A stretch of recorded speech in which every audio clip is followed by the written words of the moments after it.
بەڕێزان خۆشەویستان، زۆر گرنگە یەکێک لەو شتانەی کە لە ژیان فێری ئەبین ئەوەیە سوود لە پێشی خۆمان ببینین، بۆ ئەوەی بتوانین ئێمە ژیانێکی باشتر پەیڕەو بکەین لەو کەسانەی کە ژیانی لە پێش ئێمەوە بێ.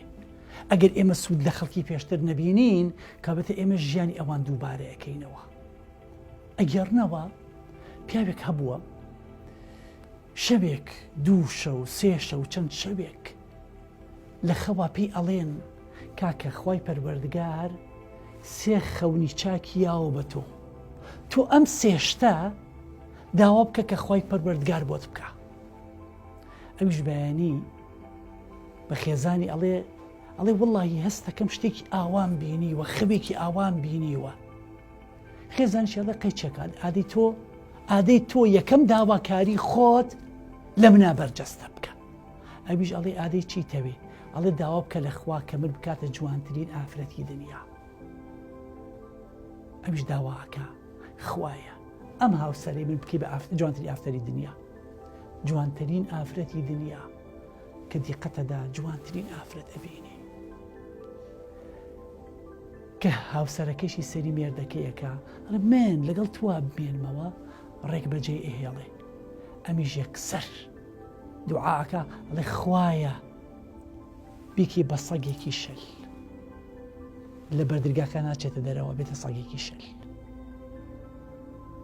دوو داواکاری داوا کرد، سێهەمی ماوە. بۆ ئێوارە ئەم ئافرەتە ئەدا لە دەرگاکە، ڕەمەن لە شێوەی سەگایە، ئەپارڕێتەوە. لەو کاتە پیاوەکەڵی خوای وەکو خۆی لێکەرەوە، وەکو خۆی لێ دێتەوە. بەڕێزەکان خۆشەویستانم، ئەم پیاوە سێ داواکاری هەبوو، بەڵام هەر سێ داواکاریەکەی لە چیا لە دەستدا؟ لە ڕق و کینە هەڵگرتن.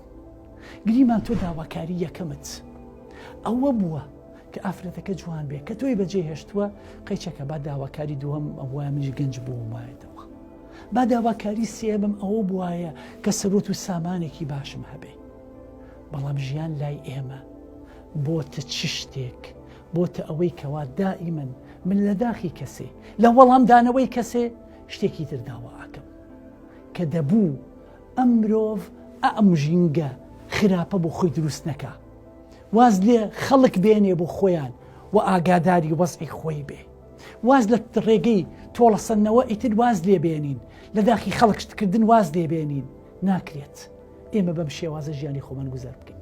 ئەڵێن پیاوێکی سپی پێست لە ئەمریکا چۆتە چێشتخانەیەک، کە چۆتە چێشتخانەیەک سەیرەکە هەموو چێشتخانەکە خەڵکی سپێ پێستە، یەک پیاو نەبێ ڕێژ پێستە و لە سوچەکە دانیشتووە. لەو کاتە ئەڵێ بە خاوەن ئەڵێ بە شاگردەکانی ئەوێ ئەڵێ کاکە ئادەی هەرچی خواردنی ئەو خەڵکەی کە داوای کردووە داوای ئەکەن هەمووی عایدی منە، من پارەکەی دەم جگە لەو ڕۆژ پێسەی کە لەو پەنایایە هەمووی نان ئەخوا. دوای ئەمیش کە هەڵ ئەسێ هەرچەندە ئەو فاتورەی کە ئەیەنێ پارەکەشی زۆر زۆرە، بەڵام ئەڵێ مادەم نەمهێشتووە ئەو ڕەش پێسە بیخوات من ئیسراحەتم دەسەکا بە گیرفانی و پارەکەی ئەیە. کە ئێوە بچێتە دەرەوە لەو کاتەدا بۆ پیاوەی ڕەش پێسەکە بانگی لێ ئەکا، ئەڵێ زەحمەت نەبێ. ئەڵێ چییە؟ ئەڵێ پێم خۆشە هەموو ڕۆژێک تۆ بیتەوە بۆ چێشتخانەکەی من. نەیزانی بوو ئەمەی کە ویستی بیکە بە قازانجی کیاشکایەوە.